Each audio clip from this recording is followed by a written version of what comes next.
My name is Monk Rowe for the Phileas Jazz Archive. I'm very pleased to have drummer and visual artist Chris Parker with me today.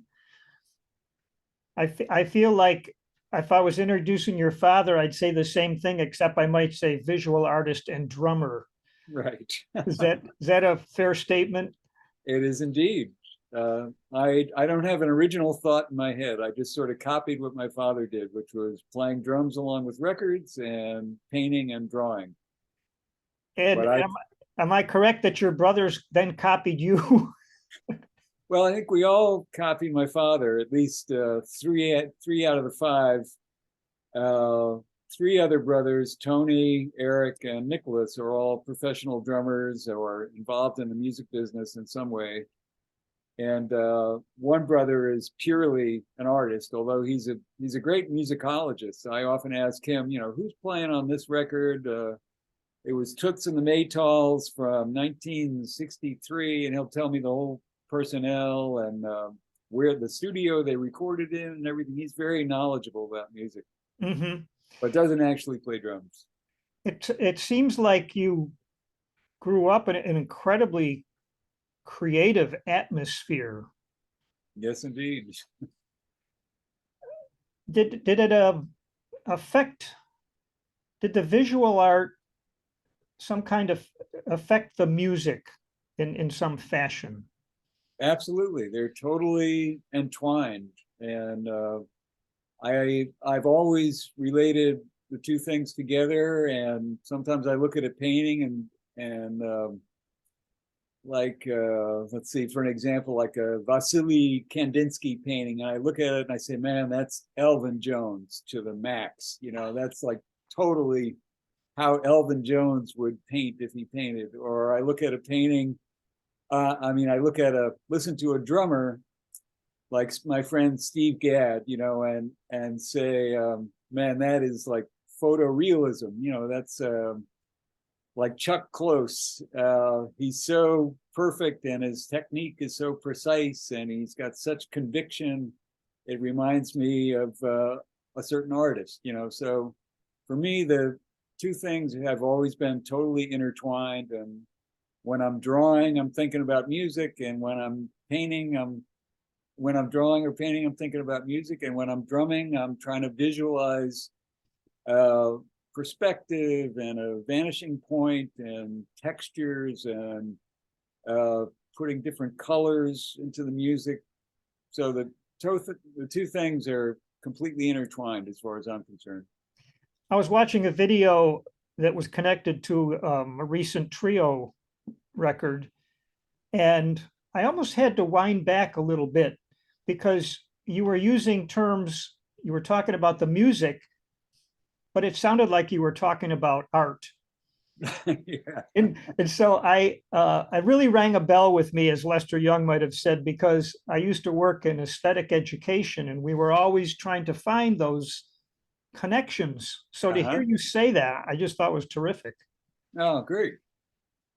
Yeah, I think in that video for the my new CD, Tell Me, Chris Parker Trio, I talk about Uccello, Renaissance Italian painter, and he sort of, a lot of people think or agree that he kind of invented perspective, because he did this painting that's very realistic, but it also has this depth that he accomplishes by there's a tile floor, and there's lances laying on the floor, and there's a landscape in the background that kind of recedes even further. So yeah. Well, I picked out four names. I was going to print out your discography, but I didn't have enough paper. So I picked four names. Lionel Hampton to Michael Bolton to Stuff to the Paul Butterfield Band. Okay. So here's a question. You're going to have to set aside your modesty, I think. Why have you played and recorded with so many people? Why did they They could choose Christopher Parker? they couldn't get anybody else. Yeah, They you were could way have. down the line. I know. I In each case, it's it's kind of different. Let's see, Lionel Hampton was a date that Tio Macero produced, and I had worked with Tio Macero on a Gato Barbieri record, and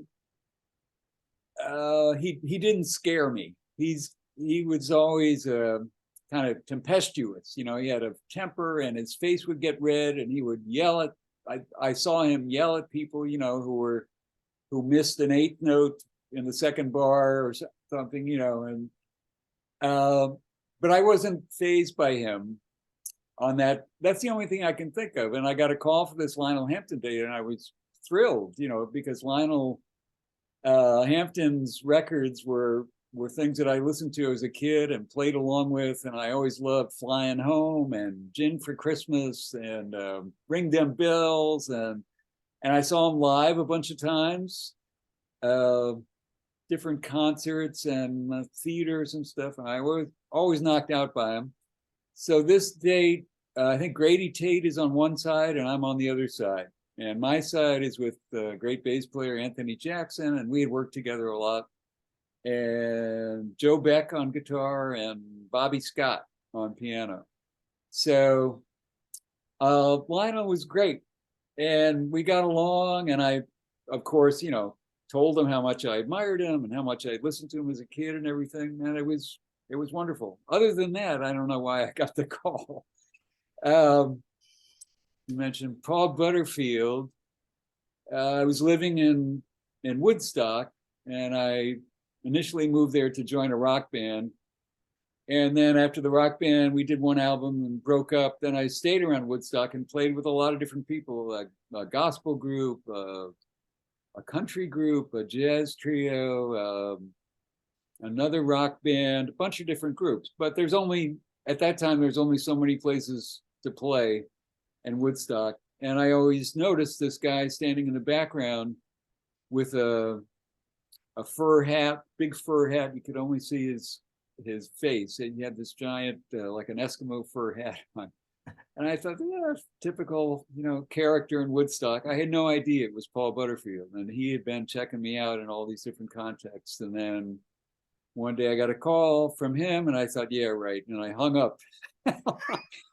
And I thought it was somebody putting me on. And he called right back and said, no, really, this is Paul Butterfield. I want to know if you want to do some playing, blah, blah, blah.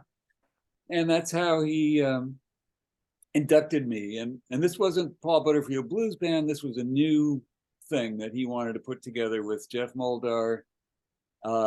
Ended up being called Better Days. And we did two albums. And then I did some other albums with him after that band broke up.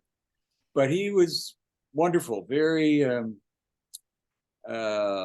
paternal towards me. I was pretty young, and he really encouraged me, and I learned a lot playing with him, not to mention the other guys in the band. So that was, I don't know why he chose me. I guess he liked what he heard.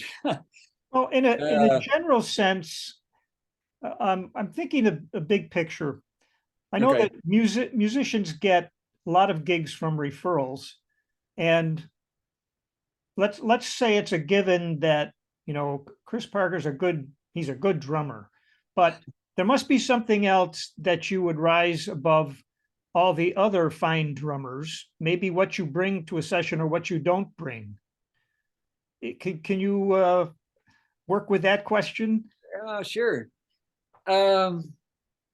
When I get a call, my focus is immediately gratitude. Oh my God, I'm going to get to play music with these people, or this artist, or this singer, and I'm immediately excited about it. And from the moment I get the call, I start to do homework. As my friends as Richard T. used to say to me, "You're doing the homework, Steffi." And I research that artist, listen to everything I can find that they've recorded previously. Maybe most importantly, listen to their last record, or or look at their last performance somehow. And I take notes, and I take tempo markings. Here's the way she did this tune. If I get MP3s, or in the old days cassettes, in advance of the session, I'll listen to those and take notes and tempo markings and write myself a little chart. Or sometimes they have the charts and here's your drum part, and I'll start practicing that drum part as soon as I get it and fool around with it, so that by the time the session day rolls around, I'm really as well acquainted with the artist and his or her music as I can be. Have you ever had someone say to you, I don't want you to do that. I want you to. Okay. Yes. And that's a point of departure, and at that moment, somebody said, you're very diplomatic. So my diplomacy kind of kicks in, and detente, comes to mind, where, okay, they don't want me to do what I do naturally or instinctually, or what I prepared to do when I first heard about this song or this album. So leave all that behind and start fresh. And I take their direction, or the producer's direction. Don't do this, do this. Can you make it sound like this? Can you make it go, faster, slower, louder, softer? Can you play with brushes? Can you play with whatever the suggestions might be? Take it all in and process it, and then go forward with that. So it's not that I'm changeable, but I guess you could say I'm, chameleon-like. Somebody wants it to sound like, a lot of times they say, I want you to sound like this drummer, or that, or I want this kind of feel from this record or something. Fine. I have no problem emulating Fred White, Earth, Wind and Fire, that drummer, great drummer, just passed away recently, or Bernard Purdie, or Grady Tate, is one of my favorites, or Al Jackson, or Roger Hawkins, or it's funny you mentioned Bernard Purdie, because he told me, if someone said, I want you to sound like Steve Gadd, he would have said, well, go get Steve Gadd then. Good for him. Yeah, he was in a very playful mood, I think. And have you come across an instance, it could have been for a recording session or maybe a live gig, where you knew you were going to be playing a style and you said, oh, I've never quite done this before? I'm thinking specifically maybe of certain Latin kinds of grooves. Yeah, what definitely. do you do? I do the same kind of dive deep into research and listen to records that I have, or search for records that have the feel that they're talking about. I remember doing a record with John Cicada that won a Grammy. I don't know what year it was, maybe early 90s or something. And I was so embarrassed, I put both feet in my mouth when the leader said, this is Bolero.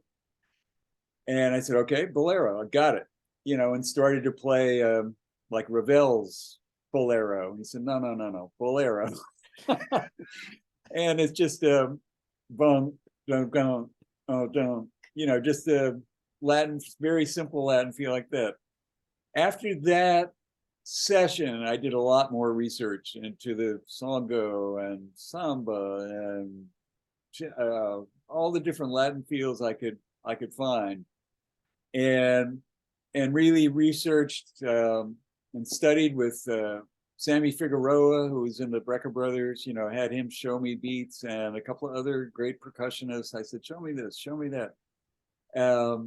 And a lot of it is written out. You can find it in a book, but to have a guy who can actually show you is really important. and I shared a studio with a great Colombian percussionist, Memo Acevedo, and he was very, forthcoming with not only Colombian fields, but Brazilian fields and Latin fields. And he's got a great Afro-Cuban rhythms book out that was filled with information. I used to teach at Drummers Collective, and there was a guy, Frankie Malabe, who would show you whatever you wanted to know and play with you, set up a couple of conga drums and say, here we go, count it off, and tell me, no, that's not it. That's not it. You should be playing this, and you don't have to play that because I'm playing that on the tumba and the conga. The bass drum goes here because so you're not in the way of what's already there. A lot of times, percussion, a Latin thing, it doesn't have drums at all. It's congas and timbales and cowbell and shaker maybe. So that to fit the drum set in is a delicate operation. And there's some guys who do it really, really well, like Richie Morales. I'm thinking of a lot of guys. Vince Chirico is great, plays with Arturo O'Farrell's big band. It's a special thing to fit in with the Latin percussion, not get in the way, and still have the drum set, the voice of the drum set in there. So how much does it have to do with your personal ego? A lot. I mean, I was going to get to stuff later, which we could do, but being cognizant of what a percussionist is doing certainly applies in this situation when you have two drummers going, and I doubt that you had discussions about who's going to do what. Never. Never. But it worked somehow. Yep. That was part of it sounds cliched, but part of the magic of the group was that Steve and I never discussed, I'll play cross stick and you go to the bell, and then I'll play 16ths on the hi-hat and you do bass drum. We never discussed a single element. We just sat down and played together. The fact that I grew up with 3 younger brothers and my dad playing drums in the house, often there were 5 sets of drums set up, made it feel pretty natural to play with another drummer.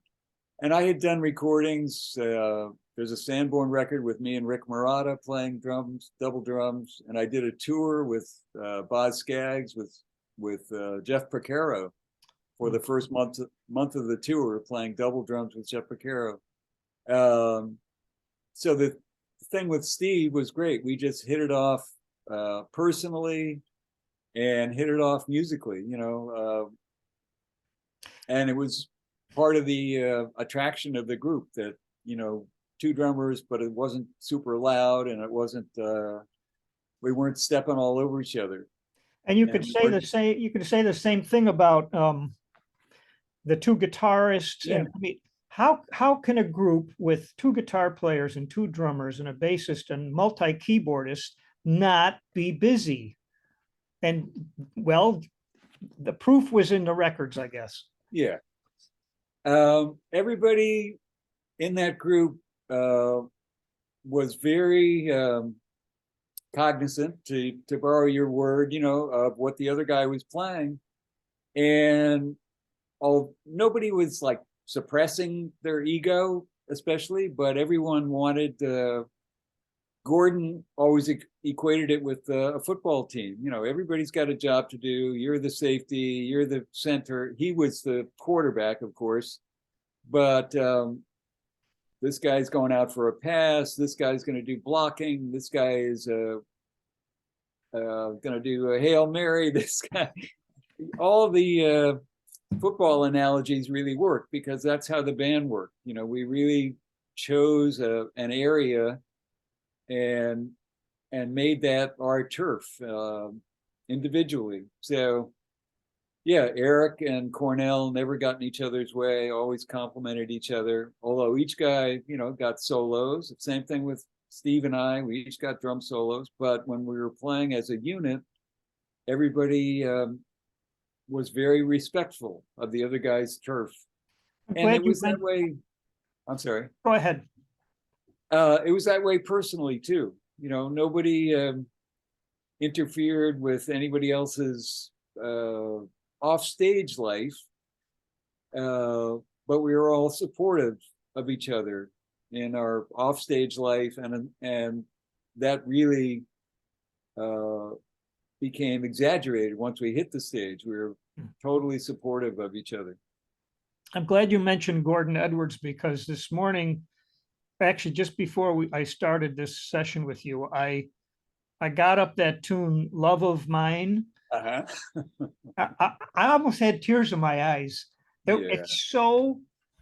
It's so perfect in every regard, and just the way he sang it. And then he gets to the end, and if people listen to this, there's this hook, and he's going, woman of mine, friend of mine. And then at the end he goes, stuff of mine. Yep. Do you remember that moment specifically?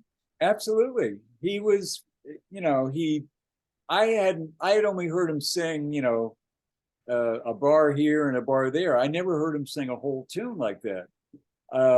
Sometimes on stage he would say, the first line of the song, but he never actually sang like that. So on that session, to hear him sing, full-throated and that husky baritone, it was great. And I love the lyrics.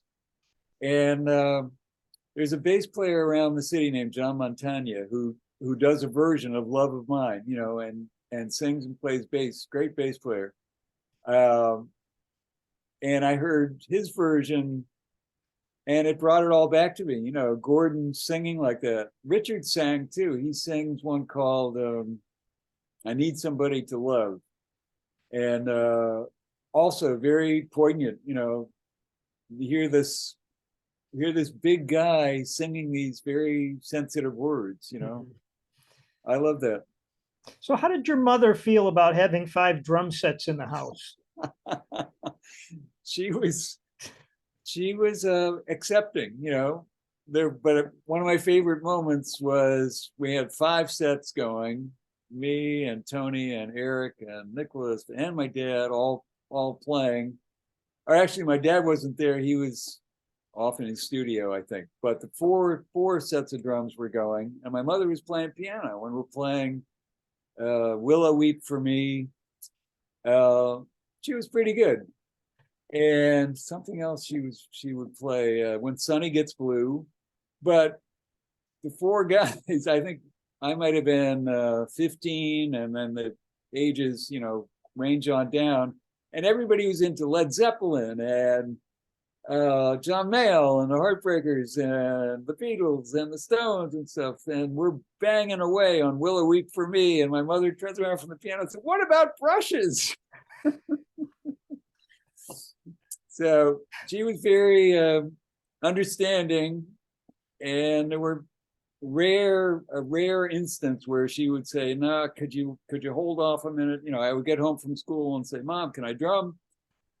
Okay, all right, till dinner time anyway. Only rarely would she say, "Can you hold off until 4 o'clock? Can you wait until 5 o'clock?" But she was always encouraging, whoever it was, and usually the sets were scattered. Everybody had their set in their room, but if there was a rehearsal or a jam session or something like that, we'd bring down all the sets. So there would be 5 sets set up, and the acoustic piano. Is it true that your father attached wooden blocks to your feet so that you could Yes. reach the pedals? Yes. Yeah.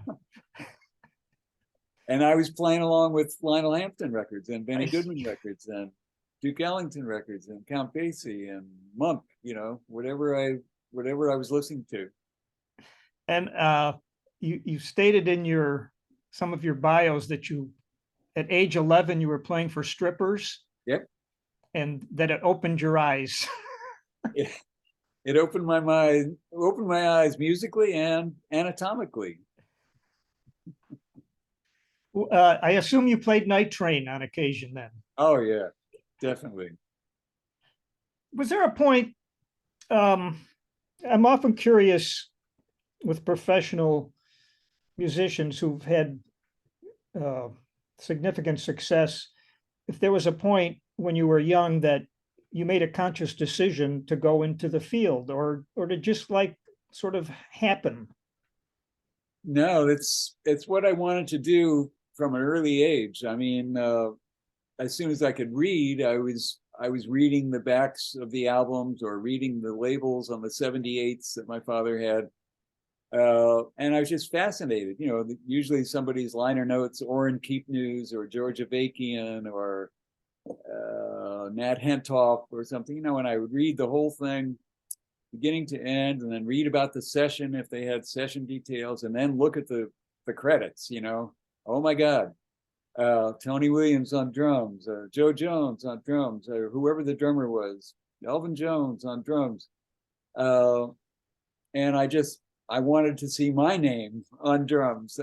That was, but not only the ego part of it, but the process. I wanted to be in the studio and under the microphones, you know, behind the microphones, and it was fascinating to me how records were made and how they did sessions, and I imagined, you know, hours of rehearsal and the guys reading music and they have, you know, one take, two takes, three takes. How long did it take to get this performance that is documented here on this vinyl? You know, it was, the whole process was fascinating to me, and I wanted to be involved in it as soon as I could. It's interesting you say that because I used to do the same thing. I was more attuned to the saxophone players, so you'd see, oh, Jerome Richardson's on this one, and now I notice he's on that one, and all these people like playing musical chairs, and said, "Wow, I want to do that." Yeah, exactly. Uh, at that early age, you know, 12, 13, I had my own bands already in school, but when I saw Grady Tate, when I saw his name on an album and then saw his name on another album, or I saw Joe Duke's name on an album, uh, and then hear him in another context, you know, hear him with Jack McDuff or Grady Tate with Jimmy Smith, and then hear him in on a Quincy Jones album, you know, Smackwater Jack, and hear him play a completely different style, completely different feel, and sound as comfortable as he sounded, you know, playing a shuffle with Jimmy Smith. So, and I saw him live a bunch of times on Broadway with Lena Horne, and I heard him play in that context. And I said, Grady Tate is like amazing, you know. And then I finally got to meet him, and we hung out. And I actually played on one of his solo records where he was the main vocalist. I was really flattered that he picked me for that project. But that's one of the many people besides, you know, Jake Hanna and Sam Woodyard and Lionel Hampton himself on drums or vibes. I mean, those guys were total heroes to me, and I just emulated them as much as I could. You remember, well, early time, it might have been Lionel Hampton, but doing a recording, doing a take, then going into, you know, behind the glass into the control room and listening back to yourself. Do you remember what that felt like? Yeah, I suck. I suck. I got to practice more. How do you practice that? Recording yourself. Um, you know, at my studio, I have a rudimentary setup. I mean, mic on the bass drum and an overhead mic. So it's kind of like the way they recorded in the 30s or the 40s, you know, one mic or maybe two mics. And record that, playing at different volumes, different feels, and listen back and adjust accordingly. When I first got to New York in the 70s, there was so much work around, and a lot of it was demos, you know, making demos for people. And it wasn't in the A studios, it was in, you know, not home studios yet, but much smaller studios. So those were always great opportunities to refine your recorded performances, you know, listening back and saying, oh yeah, that snare drum might not be the right one, or maybe I can take the padding off that snare drum, open it up a little bit more, and it'll translate better. I remember recording at Rudy Van Gelder's a CTI recording with Esther Phillips, and Rudy Van Gelder was the engineer, you know, on all those Blue Note records. I mean, he was like a giant among engineers for all those Lee Morgan and Art Blakey and Grant Green. I mean, all the guys, Wes Montgomery records. So he came out after maybe one or two takes with this big piece of foam, giant like piece of foam this thick, and gaffer taped it to my left leg. And I said, what's going on? And he said, oh, don't worry about it, don't worry about it. So the next take we did, I realized what he was doing. I was playing a rim shot, not intentionally, but letting the stick hit the rim as well as the center of the drum every time I played, you know, 2 and 4. So he put this piece of foam so that the butt of the stick could not go any further than, you know, it was like 3 inches of foam. And I said, aha. So he was getting a clear center of the drum sound as opposed to a rim shot. That made all the difference. You know, when I listened back the next time, I said, wow, I got to put that in my You never memory forgot banks. that. Wow. Yeah. And it's interesting that he didn't come out and tell you what you were doing. He just decided, I'm going to fix this. I'm not going to screw around. Exactly. And he did it with white gloves on. You know, he was very. And don't touch my microphones, right? Don't touch my microphones. Don't touch my board. Do you have an opinion with all the recording you've done? Someone comes out and they've got, you know, 10 or 12 microphones on the drum set. Is it overkill? Does it affect the way you play, because you kind of know that the reason they have all these microphones is they're going to fuss around with the balance?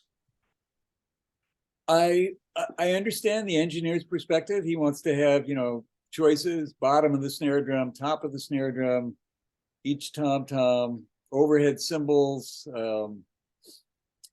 A lot of guys these days want to have the sound from the drummer's perspective, so they balance things left and right.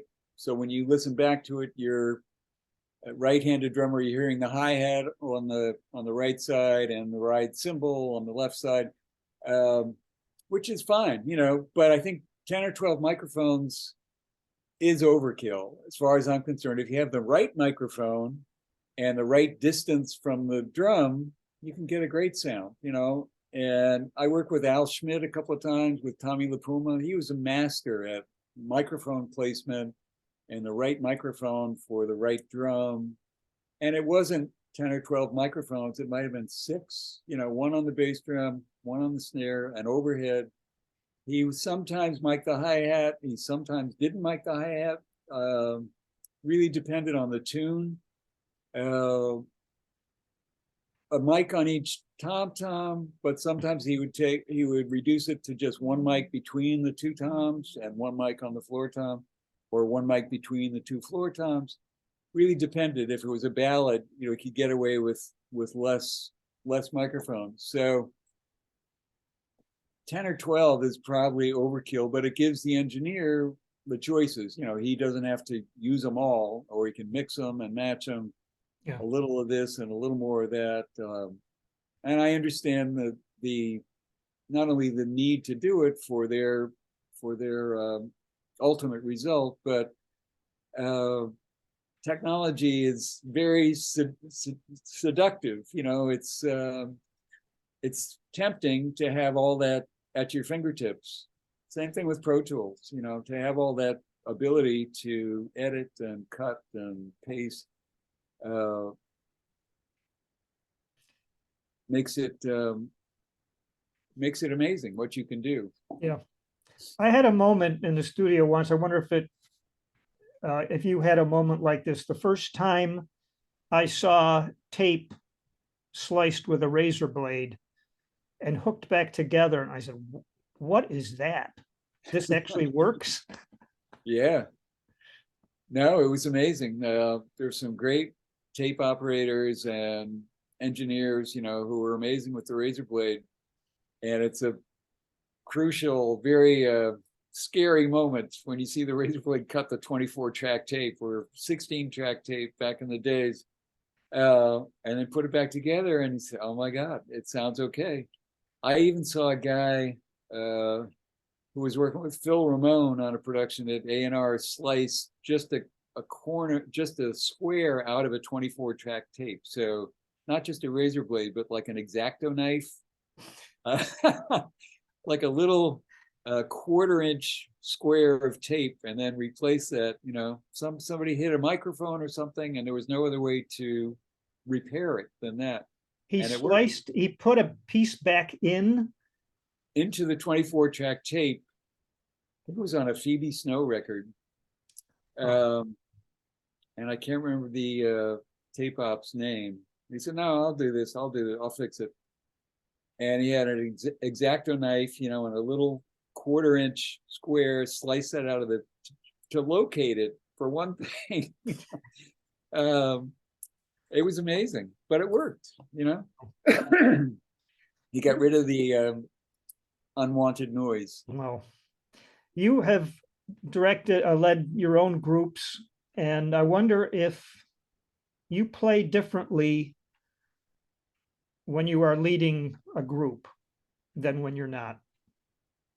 Oh yeah. My trio I'm there a lot of them are my compositions. Most of them are, so I want to play them as exuberantly as I can, because I'm still exploring the tune and what feels good and what's going to work in a certain section and what's going to sound good behind the soloist. And if I'm a sideman, if I'm backing somebody up, I'm much more respectful of their vocal or the horn player, what they're doing. I want to be supportive. I want to be a good accompanist, not a solo artist and not a drummer / composer. So yeah, there's big difference between the two. And it depends on the type of group that I'm leading too. If it's my trio is one thing, and if it's an R&B kind of thing, like a new group I have called East Coast Meeting with a singer and a keyboard player, there are individual compositions, but I want my voice to be integral to the group itself. So yeah. Have you ever had to, I won't say fire, did you ever have to replace somebody in a group? Yeah. Yeah, that's not fun, is it? No. How do you do it? Well, gently and diplomatically, and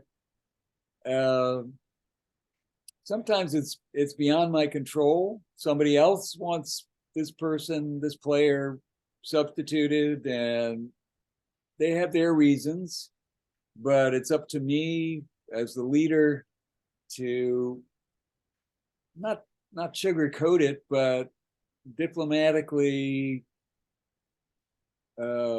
explain it. Mm-hmm. And sometimes it takes hours. I'm thinking of one situation where I was on the phone with this guy for 3 hours, and he was really, he was upset, understandably so. And I would have been upset if it was me in that position, and I have been in that position. So I wanted to be very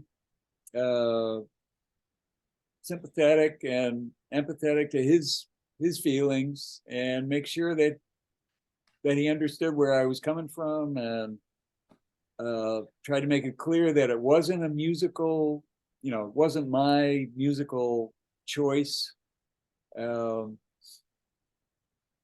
I've never had to do it where it was somebody I chose for a gig and then decided, what, this guy's not making it, or usually I do all that evaluating and vetting before I make the first call. this guy is going to be great. I've heard him play. Or this woman is going to be great. I've heard her play. She sounds great. I've heard her play in this context. So try to avoid a situation where halfway through the gig, hey, you know what? I'm gonna have to let you go. That's tough. It is tough because musicians typically wear their hearts on their sleeves or on their sticks or on their You've also played on a lot of movie soundtracks. Yeah. Was that the first time that you had used a click track, or are some records made that some of the pop records you've done, did you have to click track in your headphones? Yeah, it depends on the artist. Some people, if they don't, they grew up, they wrote the song with a drum machine pattern or some groove they came up with on a keyboard or something like that. So we play along to that. And maybe in the studio, kind of pare it down to just a cowbell or just a click, or sometimes they come in with a tempo in mind and sing it at that tempo. But when recording starts, they get excited or they lose that initial feel. So I'm always very careful to take a reading kind of when we run it down the first time. I bring a metronome and take a reading on the metronome where we are right now. This first rundown where the singer is comfortable, the red light is not on yet. This is where it feels good to them. Make a note of that marking, and maybe later in the session, somebody, oh, geez, it's not feeling good. It feels nervous. It feels doesn't have the energy it had, or something like that. Then I say, let's go back to the original tempo. What do you mean? Well, the original tempo was 112 BPM. Let's try it back there. And you realize they're up around 132 and wondering why it doesn't have the same groovy feel that it had. Sometimes, I mean, the movies they were, up until well, I don't know if they still use SMPTE, but you have to be with the click because it's frame by frame, at least in the old days. So that was a different thing. But one of the first movies I did was with Paul Butterfield and Nick Gravenitis and Mike Bloomfield, called Steelyard Blues, with Jane Fonda and Donald Sutherland. And that was, they wrote songs for the movie and we watched the movie as we were playing the songs. And sometimes the director would say, it needs a little edge on it, or hold it back a little bit so that the song doesn't end before the scene ends. Little adjustments like that. And there was no click, there was no SMPTE, there was just the director and a big video monitor, and you're watching the movie go by. Same thing with Ennio Morricone doing Untouchables. There was a click, but he wasn't paying attention to it. He was watching the movie go by, and conducting as the scene went by. So you had to really watch him and stay with him as a conductor to make sure that it came out right. And then they underdubbed SMPTE and whatever else they needed to do the editing later. Wow. Sounds almost backwards. Well, Ennio Morricone was fabulous, beautiful composer and a beautiful human being. And he had done this for years. And he was a trumpet player in Rome for years. So he really knew the studio and knew what musicians were capable of. And he had a beautiful Italian woman translating for him to the orchestra, and he would sometimes send her to the drum booth, to tell me to have a fantasy, loosen up and feel romantic, or and a couple of times I sort of played possum. Gee, what should I do here? So he would have to send the translator into the drum booth, and I could. Got to have a short visit. Yeah, tell me again what I should be doing here. That was The Untouchables, that movie, which has got some amazing scenes. Indeed. Did you ever have a circumstance where there's a whole orchestra recording film and they had to do it again because of the drummer? Um, I can't think of one Oh, good. offhand. Yeah, not any movie that I was on. There's some that I really are hard to listen to now. There's one called Hoosiers with Gene Hackman, where they wanted me to Sure. play Simmons drums, and the producer and the director were really, really keen on the Simmons drum sound. All this electronic stuff, and I see the movie now, even just 30 seconds of it, and it makes me cringe because the Simmons drums are so loud in the mix, and it sounds so dated. It sounds so 70s, 80s electronic music. I mean, the music itself, the score is good, but the drums are way, way too Yeah. loud in the mix. Boom, boom, Yeah, boom. exactly. Whoa. Um, what do you think of the progression of the music business since, well, this is a very large question, but you got started in the 70s and as you said, there was all kinds of work.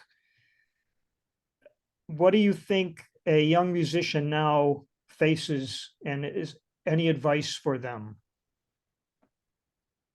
Well, in my mind and in my ears, that young musician today has so many more advantages than I had in terms of what's available for research purposes, between YouTube and all the recordings and all the different formats and all the different uh, places they can emulate, see somebody that they want to emulate, or listen to something, download it, stream it, and practice with it 24 hours a day to get that feel. And I hear a lot of good young drummers who have done exactly that. Downloaded the records. A lot of them, especially the hip hop stuff, made with a drum machine. It's got these impossible beats because they're all programmed. But the young drummer takes it at face value. This is what's on the record. This is what I got to play. And I got to figure out a way to get that sound, whether it means tuning the snare drum way, way high and putting a pot lid on it. So it's got this metallic, backbeat to it, metallic sound, or putting a piece of construction material on it, like these aluminum 2x4 sections that they use instead of 2x4s these days. You compress that, and it's a great metallic snare drum sound. I've used that a couple of times.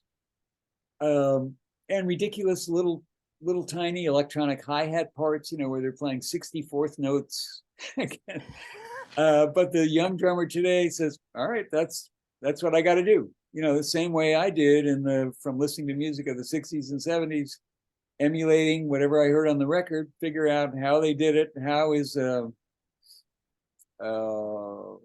How's Jake Hanna getting that sound with Woody Herman? Is it the size of the ride cymbal? Or how's Ronnie Zito getting that sound with Woody Herman? Is it is his snare drum wide open? Are they 15-inch hi-hats? Is it a 22-inch ride cymbal? Whatever it was, and listen to the record over and over and over again until I sound like him. So the advice I would give is the same as I've always given, no matter what, whether it's 2023 or 1970. Pick out a hero, pick out somebody you really want to emulate, or a couple of guys you really want to emulate, whether it's Bernard Purdie or Al Jackson or Roger Hawkins or Steve Gadd, of course, or Steve Jordan or Steve Ferrone. Or Chris Parker. Well, pick out that person and do the research, do the homework, as Richard T would say. Do the homework, Stuffy, and really make yourself a musicologist in terms of style and all the different different kinds of music that are out there now. My God, every single country has got its own indigenous music in the world. And oh, there's a great site called Radio Farm. You can Google it, and it's got a world map with all these little green dots on it, and you can go anywhere on the world map and click on one of these green dots and get the radio station from that country. Oh. And I go a lot to West Africa or Cuba or Jamaica. There's none, can't get any radio stations from Russia or China. But everywhere else, you can get all the Japanese radio stations. You can get radio stations in Bulgaria and listen to Bulgarian shepherd music. I mean, so there's all kinds of resources that I didn't have when I was trying to do that. But the same basic principles still apply. You know, pick out a hero, pick out somebody you want to emulate, and do the research. You know, really learn about a certain musical style, or learn about what that particular guy or girl, whether it's a drummer or a horn player or a singer, you know, really find out what makes them tick and how they got to where they got, who they studied with or who they didn't study with. That really works for me. It has worked for me in terms of learning all different kinds of music, whether I'm the best Latin player or whether I'm the best Brazilian player. You know, it doesn't really matter. It's a question of being aware of that music and be willing to emulate it. It's a terrific answer. Thank you. When you got the call to play a Saturday Night Live band, was it a no-brainer to take it, or was there something about committing every Saturday that gave you pause? I considered it carefully because I was pretty busy at the time. And they did say, you know, what are your weekends like? And I weighed the pros and cons about it and decided to take it because I hadn't done it before. I had done guest shots on the show since the early 70s. You know, I played with a guest artist on the show, which is relatively easy. I mean, you rehearse with the artist during the week somewhere, and then you come Saturday morning or Saturday afternoon, you know, and rehearse again in the studio and camera blocking and all that stuff. But then there's a dress rehearsal, then you perform with the artist. So it was pretty easy. And I did enjoy that. So when they asked me to join the band, I said, okay, I'll do it. And it got to the point where I was turning down things, not just record dates, but other tours and things that I said, man, I wish I could have done that. That would have been great. But you do commit to not only Saturday, but usually a couple of other days during the week where you do pre-records. And nowadays, the musical artists, you know, usually brings their own band. But in the 70s and 80s, you know, there were a lot of people like Leo Sayer or Eric Clapton or Elvis Costello or Linda Ronstadt, Aaron Neville, where they didn't have a band, so they used a put together band from New York, or they used certain members of the Saturday Night Band itself to do their performance, and it was always two tunes. Now it's, I don't know if they still do two tunes or not. I haven't watched the show in a while. But yeah, it's a commitment. And God bless Sean Pelton's been doing it ever since I stopped. You know, he's been there since '92, so it's 30 years. Well, anybody stand out, a particular show that comes to mind when someone like me asks about Saturday Night Live? Well, the shows that we did with Stuff, you know, backing up Joe Cocker, those somebody just posted them on Facebook recently. You know, we did Feeling All Right with Joe Cocker, and John Belushi comes out and surprises him, imitating Joe Cocker, which broke Joe Cocker's heart. He didn't. It was a total surprise to him. And then we do another tune, Foots, in the second half of the show, which is really the band at its finest. You know, everybody's playing great and everybody's alive. There's another show with Brian Ferry doing, I think the tune was called The Right Stuff, which was the name of his album. And I was playing percussion, just the shaker and tambourine. Sammy Figueroa was the percussionist, and Andy Newmark, great drummer, was playing with Brian Ferry, and we rehearsed. Everything was cool. And I had a relatively, laid back part, shaker and tambourine, cowbell, something. So I was enjoying it. It was great. The dress rehearsal went fine. The rehearsals went fine.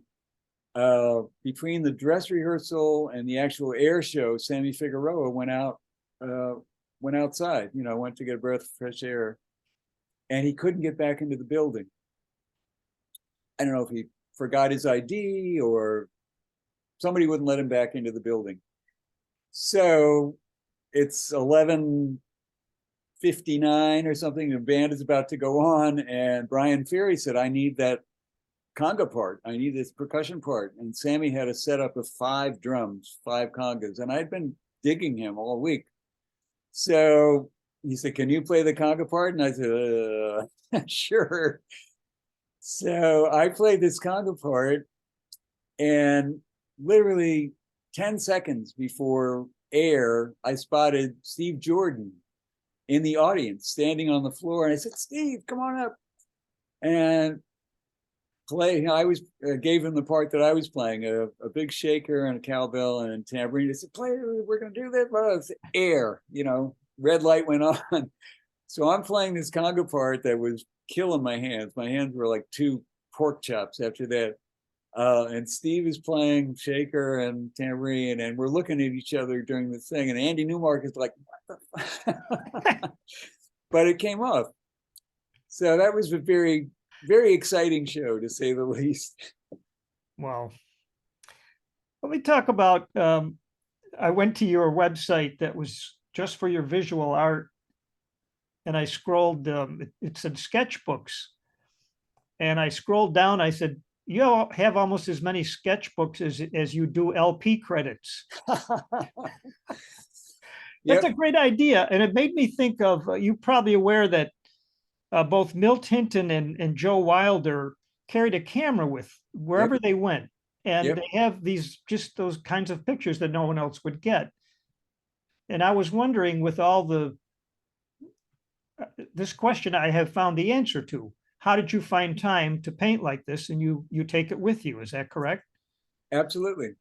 I have the little Winsor Newton portable watercolor set that fits in with my symbols and stick bag, and I have a sketchbook always. And there's often downtime, after the sound check or between takes sometimes, or while the guitar players are overdubbing, or there's often a time where you want to stay focused.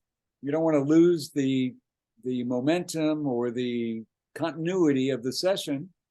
And I found that having a sketchbook and drawing in between takes, or in those downtime periods that often happen on a session for whatever reason, the machine broke down, or we're waiting for a food delivery, or whatever it is. That keeps me focused. And I like going out to hear live music. If I'm not on the gig myself, I want to go hear other guys play, which I've done always, go hear somebody that I like and check them out live.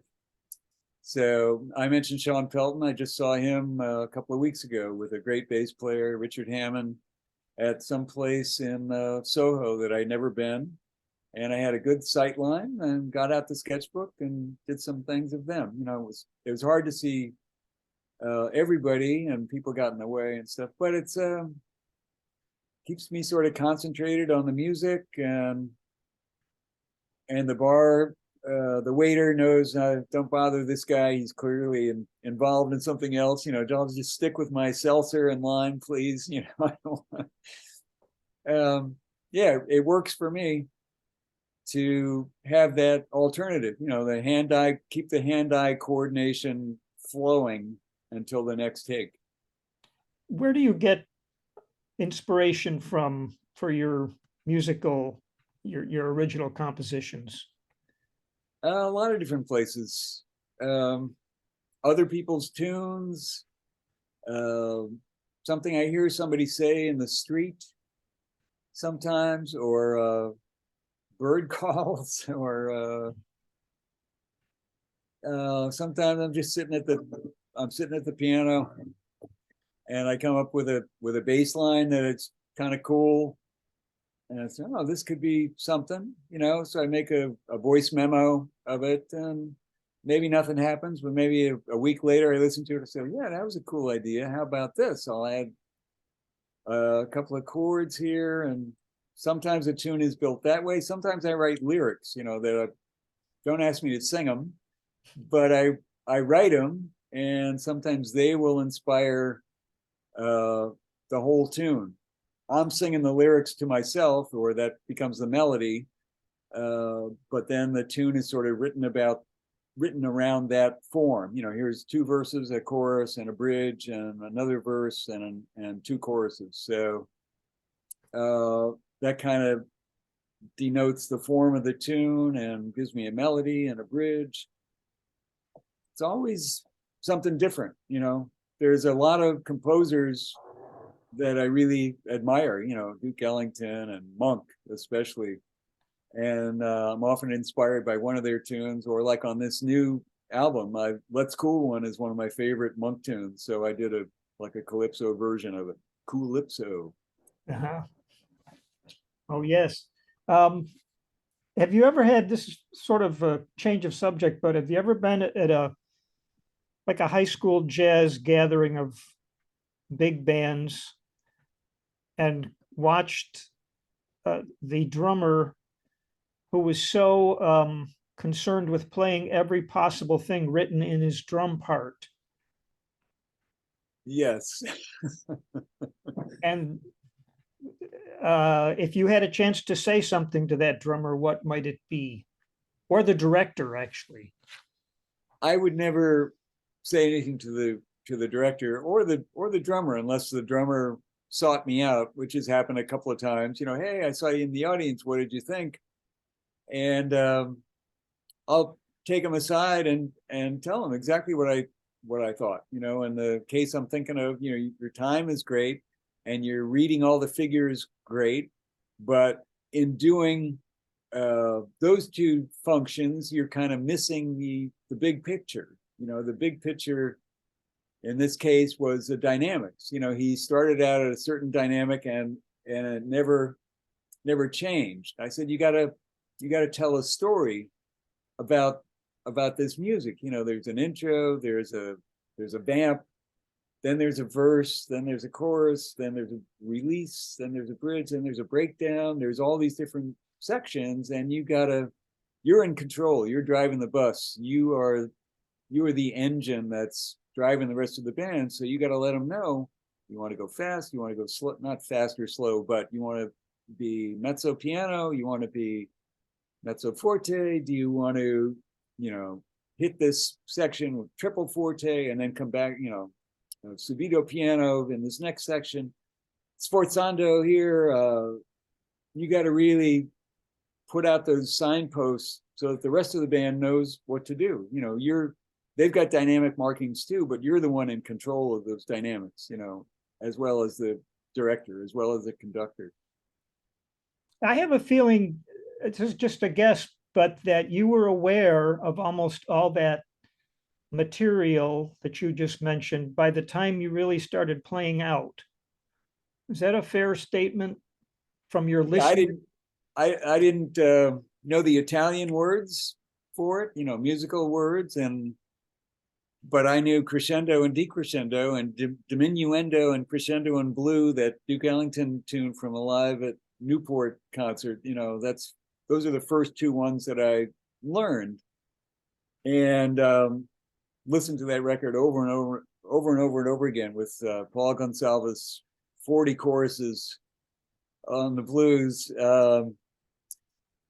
And Joe Jones, rapping a newspaper on the stage, and that's a great record. Anyway, by the time I was backing up strippers, I knew that they have to be brought on, they have to be introduced, you have to let the audience know that the dancers are here, and if they've got something to say over the microphone, or one of them, we had singers too. If the singer is gonna, you got to come down for the singer so the audience can hear what she's singing.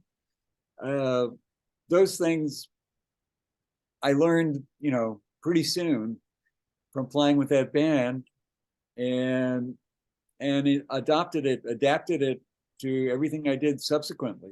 Dynamics and listening to what's going on, listening to the singer, listening to the horn player, listening to the sections of the tune, listening to the whole song itself. What's the song about? Is it Rainy Days and Mondays, or is it something more raucous, Rock House, or oh geez, Any I'm number thinking of things, yeah. yeah, I'm thinking of Ray Charles tunes. Tell the Truth. Uh, Hallelujah, I just love her so. oh my God, that's one of my favorites. And it Hit the Road, Jack. Has it got some grit to it? Is the singer expressing, anger, disappointment, or melancholy, or so all those emotional feelings have got to be incorporated into your playing as well. Thank you for that. What's up next for you? Well, we're going to start on the next trio album, and I've got 4.5 or 5 things kind of ready, and we're going to rehearse next week, and got kind of a time crunch because the bass player, Amin Salim, now lives in Rome. So he's only in New York I think he leaves at the end of February. And the holidays and all that stuff, everybody is busy with family stuff. So next week, I'm gonna start rehearsing these new tunes of mine and try to get a feel for them, and then maybe go into the studio beginning of February and start recording this stuff. It always takes longer than you think, and the last album we just did 2 days in the studio, but then the post-production mixing and publishing clearances and all that stuff, it always takes longer than you think. So, and I mentioned this other group I have, East Coast Meeting, with the great singer Dennis Collins and a keyboard player Bill Heller. We've met a couple of times and have started writing stuff together, 3-way compositions, and he's a great singer. And Bill is a great keyboard player, and I think it's going to be good. We're talking about going into the studio, maybe not February, maybe March, and start putting these things down. And there's live gigs with that group and with the chamber ensemble. A couple other things going on. Okay. 2 quick things to wrap up with. Every time I read about a review of a Bob Dylan concert, they talk about how he plays these tunes different every night. Was that your experience? Absolutely. Different how? Different feel, different cadences, different tempos, different keys. Luckily, I was not playing a melodic instrument, but I was with him almost 4 years, and some songs, especially the familiar ones, like a Rolling Stone, It's All Over Now, Baby Blue, Tangled Up in Blue, Maggie's Farm, Subterranean Homesick Blues, things that were more often than not on the set list, at least, at some point in the set list. If Bob thought that we knew what he was going to do, he would change it immediately. He didn't want anybody to phone it in. He never wanted the feeling, this is my perception, he never wanted anybody to take it for granted that this is the way we're going to play Boots of Spanish Leather, because that's the way we played it last night. We're going to play it the same way tonight. No. Even something like the Times They Are Changing, you know, which is like a 12/8 kind of lope,